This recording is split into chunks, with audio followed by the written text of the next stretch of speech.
buenas tardes, noches, bienvenidos a Pulso Económico, miércoles 5. Vamos a ver cómo ha ido la economía en el día de hoy. Empezamos por los mercados, por nuestro IBEX 35, jornada ya les adelanto favorable. Tenemos un cierre con un incremento, aquí lo ven, del 1,68% y la bolsa en 9.717,80. No está nada mal el avance. Las tres compañías que se destacan en la sesión han sido Siemens Gamesa, luego verán por qué en la tertulia. Gana 5,61 y al cierre marca 16,67. CaixaBank, segunda en ganancias hoy, 4,83 arriba, 2,80 al cierre. Y el holding de Iberia, IAG, como todas las aerolíneas, pues se reduce la tensión por el coronavirus y hoy gana en el mercado español 3,76% y al cierre 7,28%. Por el contrario, las tres compañías que más bajan en el sector son la compañía de telefonía MásMóvil, que pierde 1,81% y al cierre marca 18,95%, Viscofan, que ha cerrado el día con pérdidas del 0,90% y el valor en 49,80, y la compañía de servicios informáticos para la industria de las aerolíneas pierde 0,64% y al cierre marca 73,94%.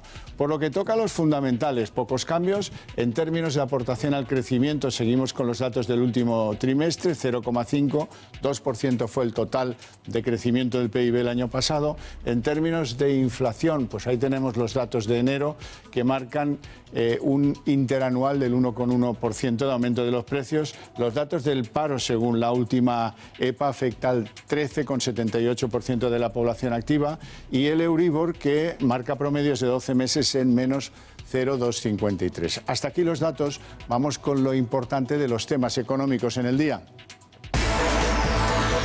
Las bolsas alargan el rebote de febrero. El IBEX 35 se sitúa ya en 9.700 puntos y en buena parte aupado por las compañías del mundo de la aviación. IAG ha tenido un rebote en algunos momentos del día de hasta el 6% y el sector de aerolíneas le ha acompañado en ese remontar el vuelo después de que parece que el control de la crisis por el coronavirus se acerca. Y noticias económicas de Estados Unidos, porque el presidente Donald Trump ayer, en el discurso del Estado de la Unión, utilizó precisamente la generación económica que su mandato ha traído al país y sacó pecho ya en el preludio electoral con caucus en Iowa y decisiones que tienen que ver ya muchísimo con la reelección o no de ese hombre que ven ahí en pantalla. Por cierto, comentaremos que los aranceles de Estados Unidos afectan solamente a un 0,3% de las exportaciones españolas de bienes. Bueno, no es una mala noticia. Hablemos de Vodafone, porque ha borrado a Huawei, a la China Huawei, de entre sus proveedores de 5G, con un coste para la compañía de unos 200 millones de euros. En España, Vodafone ha reducido sus ingresos un 6,5%, pero crece en clientes low cost. Hablaremos del gobernador del Banco de España, que pide al gobierno que mantengan y no reformen negativamente la reforma laboral que hizo el Partido Popular. Y haremos un balance de cómo va el sector de la banca, porque se sabe que han ajustado 7.700 empleos ante el reclamo del regulador que exige hacerlo por la baja de los tipos de interés que afecta a todos estos bancos. Por cierto, caso Villarejo trae noticias hoy porque el exdirectivo de BBVA, Béjar, sabemos que implicó en sus declaraciones en la Audiencia Nacional al expresidente Francisco González en la contratación del policía Villarejo. Y hablaremos también de Siemens, que parece haber llegado a un acuerdo definitivo con Iberdrola para superar sus diferencias y ha comprado el 8,07% de Gamesa por 1.100 millones. Y como no, hablaremos de Naturgy. Hoy presentaban resultados, 1.400 millones en la compañía de gas y electricidad y una exhibición de fuerza en lo que toca la transición energética. Dicen que van a elevar al 22% su potencia en renovables. Y otra diferencia singular de nuestra economía, resulta que el grupo Villarmir está a punto de cerrar con los mexicanos de Amodio. Don Antonio Banda, CEO de Phil Capital, muy buenas tardes, noches. Buenas tardes. ¿Todo bien? ¿Todo sí, buena sesión, ¿eh? Don Juan Carlos Higuera, muy buenas tardes, noches también para usted, profesor de EAE Business School. ¿Cómo han visto la sesión del día de hoy? Bueno, animada. Al final, en cuanto se quitan los problemas de los virus, parece que todo va por buen camino, sobre todo los americanos, que después de lo que les pasó ayer a los demócratas, yo creo que... Eso es otro virus. Sí, sí, han descontado claramente que este va a coger el camino de la reelección muy rápido, ¿no? Y eso están descontando los mercados también, que no haya problemas de por dónde sale la política americana. Pero hay buenos datos, profesor. Los datos europeos de confianza del consumidor son bastante buenos, razonablemente buenos. Después de la gripe que cogió el mercado la semana pasada, estos datos, lo de Donald Trump, la situación también de contención del virus en China, el anuncio de que parece que va a haber una cura en breve y cualquier otra cosa que estamos viendo, como el indicador PMI, que está por encima de 52, pues lo que ha hecho es despertar la confianza y hacer pues que el IBEX rompa resistencia, ¿no? Y un viejo eslogan de la bolsa, el peor virus es el miedo. Sí. Pues aquí se viene a demostrar una vez más. El miedo se conjura, ya la Organización Mundial de la Salud sabe el tiempo que va a tardar en morir el virus y bueno, y eso ha tranquilizado mucho en Asia y en Europa, hay una reacción muy positiva. Vamos con esa reacción positiva. Las compañías aéreas, lógicamente. Tenemos a IAG, que ha tenido un repunte espectacular, tanto en la Bolsa de Londres como en la Bolsa de Madrid, del entorno del 6%, y todo un sector, el de las líneas aéreas, que parece que remonta el vuelo, podríamos decir, ¿no? Lógicamente amenazado por ese coronavirus y ahora pues con un horizonte bastante cierto, que nunca se sabe, pero hay que ser razonablemente prudentes, pues ya empieza a despegar. Bueno, y claro, es que después de la psicosis colectiva que hemos vivido, pues ya parece que todo está muy controlado. Ya todo el mundo se empieza a dar cuenta de la situación real, que el contagio es mínimo, que las muertes que está habiendo están centradas en China y que además el negocio de las líneas aéreas es marginal. La caída de la que posible que pueda haber en la demanda va a ser muy pequeña en comparación con lo que se preveía, con lo cual todo perfecto. Bueno, un nubarrón que se despeja. Las líneas aéreas. Bueno, es que además las líneas aéreas habían tenido un final de año 2019 bastante potente, porque está descontando el incremento del turismo, la capacidad de ahorro, todo el tema medioambiental. O sea que las líneas aéreas es un sector que estaba teniendo muchísimo tirón, ¿no? Y de pronto se ha encontrado con este parón. Precios de combustibles bajos. Eso es, había bajado el combustible, parece que tampoco había perspectivas de que fuese a subir. O sea, estamos metidos en un entorno en el que prácticamente iba a ser uno de los sectores punteros, porque hemos visto que había fusiones, hemos visto que ha habido adquisiciones, o sea, que estaba con bastante relevancia. Y sin embargo, el parón del virus pues ha hecho un poco pensar por dónde va. Yo creo que el negocio sigue siendo bastante apasionante, ¿no? Y usted hacía mención antes, Donald Trump, el discurso del Estado de la Unión, el esperado discurso anual del Estado aquí de la Nación, allí de la Unión. Un discurso en el que Trump se ha hecho fuerte en la economía, se ha hecho fuerte en los datos del paro, se ha hecho fuerte en lo bien que van los mercados y lo bien que va la economía norteamericana. Bueno, él va muy claro a marcar su rumbo, ¿no? Al final, él está diciendo que si hace 4 años Estados Unidos estaba peor que está ahora, ¿no? Y la respuesta claramente es que está mucho mejor, ¿no? O sea, ha sabido centrar su discurso en las partes positivas y sobre todo en que, yo no sé lo que tiene que ver él en que los mercados estén máximos, pero sí se lo está metiendo en su mochila como un efecto como haría suyo, cualquier político, ¿no? O sea, claro. O sea que... Y además hay un descalabro impresionante de los demócratas en los caucus de Iowa, que son los que parece que tienen un valor inicial interesante, y ha sido un desastre para los demócratas, con lo cual mucho mejor para él. Hombre, yo estuve ayer viendo el discurso, no tiene desperdicio, a mí me encantó personalmente, ovaciones desde la entrada, durante el discurso, al final del discurso, la cara y la sensación de rabia contenida de los demócratas se ve evidente, sobre todo de Nancy Pelosi, que no sabe qué hacer, el discurso que por finalmente detrás, que es una cosa poco institucional un poco y muy fea, mal vista en Estados Unidos. Bueno, pues básicamente, ¿qué ocurre? Pues que no pueden hacer nada porque ven que el impeachment ya ha terminado con esto, que ya había terminado antes, que los datos económicos es que son irrefutables, que está haciendo de América otra vez que sea grande de nuevo, que de alguna forma ya no hay déficit comercial, que llevaba 6 años con déficit comercial, ahora hay superávit. Y está además está tocando al corazón y a las vísceras de los norteamericanos, el sentimiento de patriotismo. No podrá decirse que no cumple con el programa que presentó a los americanos cuando lo eligieron, eso está claro. Por cierto, que este discurso, si no han tenido la paciencia de aguantar hasta tarde 1 hora 22 minutos para poderlo ver, lo van a poder ver en esta cadena este fin de semana. Permanezcan atentos, que ya les diremos en qué punto de la programación podrán ver debidamente traducido, para que lo entiendan todos, lo que contó Donald Trump en el discurso del Estado de la Unión. Por cierto, hay un dato antes de dejarlo de Estados Unidos, la afectación que tienen los productos españoles por los aranceles que aplica la administración Trump, y parece que solo afectan al 0,3% de las exportaciones españolas de bienes a Estados Unidos. O sea, poco. Bueno, yo aquí al gobernador del Banco de España, que es quien ha dicho esto, le diría que viese la película, la trilogía del Padrino. La frase esta famosa que dice: nunca digas lo que piensas a alguien fuera de la familia. Ten cerca a tus amigos, pero más cerca a tus enemigos. A ver si ahora vamos a sacar pecho, porque solo nos afecta un 0,3%, y va a coger Donald Trump con el subidón que tiene de ayer, y va a decir: ahora verás si nos va a afectar. Por cierto, ya que saca usted al gobernador del Banco de España, ha dicho una cosa. El gobernador del Banco de España, muy interesante, es un aviso a navegantes al gobierno en toda regla. Dice: oiga, mejor mantenga la reforma laboral como está, porque más daños colaterales no sé si la balanza del empleo en España los podría soportar. Claro, y es que son muchas voces, ya no en general de economistas, sino del propio gobierno, que están diciendo que no se debe hacer eso. ¿Por qué? Porque básicamente ayer vimos los datos de paro, muy malos datos. Lo que faltaba era ahora empeorar o endurecer la reforma laboral para empeorarlos aún más, ya sumándole lo del salario mínimo interprofesional y algunos otros impuestos que nos van a llegar. Yo todavía no entiendo cómo endureciendo la reforma laboral se va a mejorar el empleo. Eso es así. Por cierto, ustedes recordarán que aquí a veces hemos sido críticos con el Banco de España y algunas veces no. Y esta es una en la que no. El Banco de España es el que acierta en las previsiones de crecimiento. Dijo el 2 y el 2 ha sido, no el 2,1 que decía el Gobierno.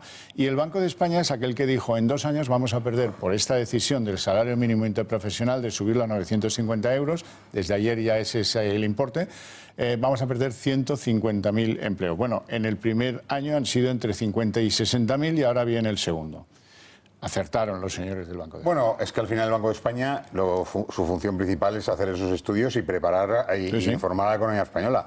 Tiene muy poco de político, aunque el nombramiento es político, pero en el fondo hay muchísimo técnico sacando datos y anticipando lo que va a ser. Y entonces se basan en hechos reales. Y hay, la clave ahora mismo es la subida del salario mínimo y sobre todo lo que acabamos de hablar. Si haces un cambio en la reforma laboral, lo que al final va a ocurrir es que no vas a ser capaz de generar empleo. Al revés, con esa subida del salario y con una reforma eliminada, nos vamos a encontrar con un incremento masivo de paro que no hay otra forma de recuperarla. Bueno, empecemos con los nombres propios. Hoy hay uno que normalmente no solemos hablar de esa compañía, hoy sí toca hacerlo. Vodafone. Vodafone le va a costar 200 millones de euros la jugada, pero ha eliminado a Huawei de sus proveedores en materia de 5G para Europa. Eso es una medida precautoria de lo que pueda venirle a Huawei, pero en cualquier caso, pues cuesta un dinero, ¿verdad? Bueno, no lo ha eliminado del todo. Realmente lo que ocurre es que se ha puesto en línea con lo que ha dicho el Consejo de Seguridad del Reino Unido, con lo que ya intentó promover Trump, lo que están haciendo muchos otros países. Europa por ahora se queda un poco, como siempre, de perfil, pero ya está empezando a hacerlo, y lo que están haciendo es que no pueda ser suministrador de aquello que es el core de la infraestructura, y sí de lo demás. Hay que tener en cuenta que desde el punto de vista de las inversiones en telecomunicaciones, lo que supone el resto de la infraestructura, lo que no es core, es el 95% de las inversiones, tampoco es tanto económicamente. Y lo que lo están apartando es de la parte más importante de la inteligencia del negocio, de la parte que tiene los datos de los clientes, de la parte más sensible, porque con todo esto del 5G, lo que va a ocurrir es que vamos a tener millones de sistemas de dispositivos conectados unos con otros, y cualquier cosa que pueda hacer el suministrador puede afectar. Están diluyendo el riesgo de que haya una única dependencia de un suministrador. Sí, yo veo que, o sea, además del riesgo político por China, hay un riesgo del manejo de los datos. Y 5G lo que es fundamentalmente bases de datos. Entonces, si no diversificas eso, vas a tener un problema, no por temas políticos, sino por tema de suministro. Y fundamentalmente lo que estás buscando es intentar que se reparta ese ingreso. En 4G y en 3G también pasó lo mismo al principio. O sea, desde que empiezas a definir el proceso hasta que lo tienes definido, sueles tener unos pasos que van buscando primero la actividad económica, es decir, lo primero que intentas, y cada vez es más claro, es que te salga más barato, y lo segundo es el control de los datos. Yo creo que en este 5G el control de los datos está por encima del ahorro económico. Por extensión, Vodafone en España reducen sus ingresos un 6,5% en España y les funciona, ¿qué les funciona? Pues el low cost. Les funciona eso que los marketineros llaman el squeeze de precios. La línea barata o la oferta, eso les funciona, pero no sirve para nivelar los ingresos que tuvieron. Siguen con pérdidas de un 6,5%. Sí, cuesta trabajo. El mercado español con MásMóvil ha entrado en una competencia brutal y desde luego a Vodafone le cuesta siempre adaptarse. Cada vez le cuesta menos porque cada vez el tamaño es más pequeño, ¿no? De lo que era antes a lo que es ahora, y sobre todo si focaliza su negocio en esa parte low cost, al final tienes que tener mucha gente persiguiendo para los cambios y poca rentabilidad en ese traspaso de clientes, ¿no? Si te conviertes en un mayorista de datos, al final el valor añadido que aportas es muy bajo y tienes que competir contra otros low cost. No tiene sentido haber hecho todas esas inversiones en infraestructura para al final vender millones y millones de capacidad de tráfico. No tiene ninguna. Bueno, vamos al sector de la banca, que casi siempre en los últimos tiempos es protagonista o coprotagonista del programa con algún otro. En este caso, hoy podemos hacer balance. La banca ha ajustado 7.700 empleos ante lo que podíamos llamar ese momento de tipos de interés desfavorable y para atender pues, su propia rentabilidad. 7.700 empleos en el año, una barbaridad. Bueno, está en línea con lo que estamos viendo en el proceso de reestructuración de la banca. La diferencia es que esto que ha hecho en el año 2019 es un 40% superior a lo que hizo en el año anterior. Y no solo 7.700 empleos, sino también que ha cerrado el 11% de las oficinas, sí, unas señor. 2.100 oficinas. ¿Qué significa esto? Bueno, pues básicamente lo que significa es que se tienen que ajustar. El que más ha reducido, el Santander, que ha reducido un 25% el empleo y un 11% las oficinas. Y, cuidado, hay bancos que están aumentando el empleo, como Bankinter. O sea que de aquello que se decía antes de hay más oficinas bancarias que bares en las calles de España, cada vez va a ser distinto eso. No, llegará un momento en que tengamos una multioficina, que yo creo que es el objetivo que están haciendo todos, ¿no? Porque si estás viendo los cambios que tienen, están convirtiéndolos en cafés y en sitios de reunión, porque ya el cliente no va a la oficina como iba antes, ¿no? Entonces tienes que intentar pensar cuál es la forma de atraerle. Yo no sé si están bien encaminados o no. O sea, al final dices que hay clientes que harían todo online, pero hay clientes que están fuera del online también. O sea, tienes que hacer esa mezcla, pero tienes que hacer una pensada de cómo va a ser el negocio bancario realmente dentro de unos años. Y a lo mejor ese es el trabajo que no ha hecho la banca todavía, porque al final está dedicando sus recursos a reducción de tamaño, no a buscar crecer en negocio. Por cierto, hoy sacaba Barclays un informe en el que le ve potencial de crecimiento a la banca como valores en la bolsa y apunta a un 20%. Bueno, la banca tiene lo que tiene. Si empezamos a ver un poco de subida de tipos y empezamos a ver que tiene posibilidades de margen después de haber hecho una reestructura gorda, pues es un sector que puede ocupar, pero desde luego no va a ser el sector que teníamos hace 10 años de ninguna manera. ¿Qué va a decir Barclays? Ya, ahí me ha dado. Hombre, otras veces han dicho cosas no tan halagüeñas. Que te cuente mi primo lo que me pasa a mí. Claro. No, bueno, bien. Bueno, pues me toca hacer de primo que cuenta las partes feas de la banca, ¿verdad? Aquí les hemos hecho siempre un puntual seguimiento del caso Villarejo. Hoy el caso Villarejo tiene dos afectaciones. Saben que el juez que lleva el asunto del ex policía o el ex comisario, hay algunos policías que me riñen cuando digo el ex policía. No, era como nosotros, el ex comisario de policía. Bueno, en el caso BBVA, ya lo saben ustedes, salieron documentos del sumario hasta ahora secreto que apuntan a que se cometieron ilegalidades espiando, vamos, fundamentalmente. Y la novedad hoy es que el exdirectivo del BBVA, Béjar, ese al que postergaron, dice que Francisco González decidió, el que era presidente del BBVA, decidió que se contratara a Villarejo para esos asuntos que ahora le reprocha al juzgado por espionaje, ¿no? Los asuntos relativos al paquete SACIR. Y una novedad vamos a añadir, también parece que Villarejo cobró para intentar moverle la silla a Luis de Rivero cuando era presidente de SACIR, haciendo que algunos accionistas de la constructora SACIR cuestionaran que se fueran a intentar conseguir una cuota elevada de poder en el BBVA. Y eso también lo manejó, no sé hasta qué punto, Villarejo, pero en cualquier caso, cada papel que sale de esa investigación asombra más. Bueno, está claro, ahí todavía nos quedan ver las conclusiones y no tiene buena pinta, ¿no? Sobre todo para el BBVA y sobre todo en un entorno en el que tenemos que... los políticos están buscando alguna relación para hacer ajustes en el propio sector, ¿no? Entonces, el sector está muy movido, se hablan de muchísimas posibilidades de fusión y sobre todo lo que se ve es que a final de año no vamos a tener ni la mitad de los bancos que tenemos ahora. El mismo mapa que tenemos hoy, ¿no? Bueno, de hecho hay interés que haya una fusión con el BBVA Bankia, por ahí. Sí. Hombre, aquí lo que pasa, básicamente la reputación de BBVA ya se ha visto perjudicada. Y luego Béjar lo que ha hecho es poner en marcha el ventilador. Porque si a mí, BBVA, mis jefes me dicen que la culpa es mía, pues ahora yo voy a empezar a cantar.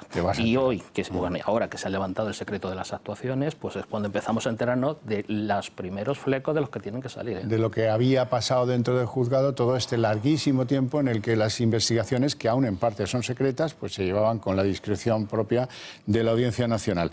Por cierto, y hablando de bancos y hablando de fusiones, ¿ha sido excesivo el castigo, el rejonazo que le ha dado el mercado al Banco Sabadell?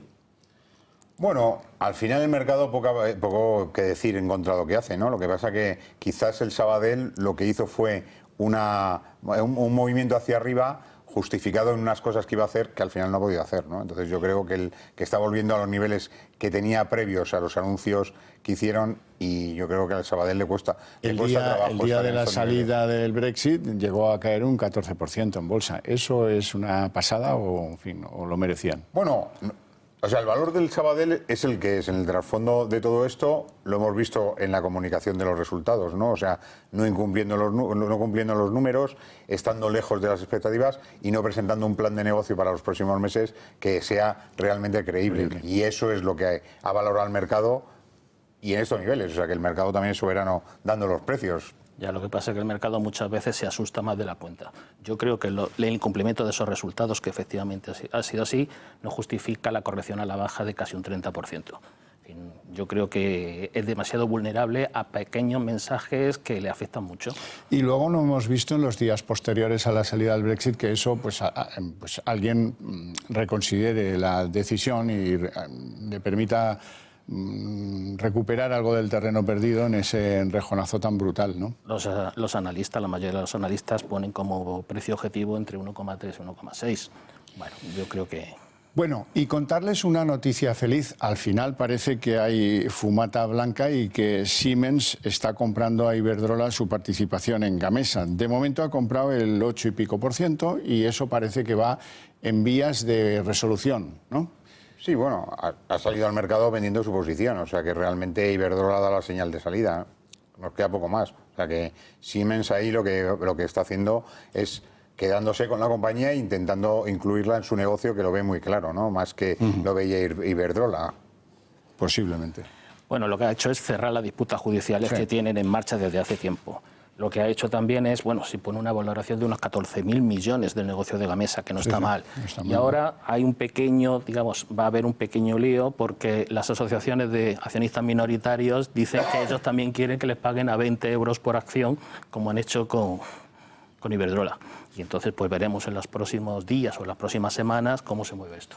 Hoy ha presentado resultados Naturgy. Saben que se dedica al negocio energético tanto en la vertiente gas como en la vertiente electricidad. Ha presentado unos resultados bastante buenos, 1.400 millones el año pasado, y ha exhibido musculatura en lo que está de moda, que son las renovables y todo el negocio de la transición energética. En ese sentido ha dicho que el 22% de su potencia va a ser en poco tiempo potencia renovable, y su presidente pues presumía de ello en algo que parece que a los mercados les ha gustado. Bueno, sí, o sea, lo que estamos viendo es que el año pasado también todas las compañías eléctricas y todas las utilities han tenido un año buenísimo, fundamentalmente porque el mercado está yendo a valorar todas aquellas que están poniéndose el sello verde, ¿no? Yo creo que ellas lo saben claro también, que si no te pones ese sello y empiezas a destacar porque lo haces bien y lo haces conforme al medio ambiente, no tienes ninguna posibilidad de tener rentabilidad. Y lo tienen fácil. Por cierto, que decía Paco Reynés, el presidente de Naturgy, decía, nos vemos en el baile.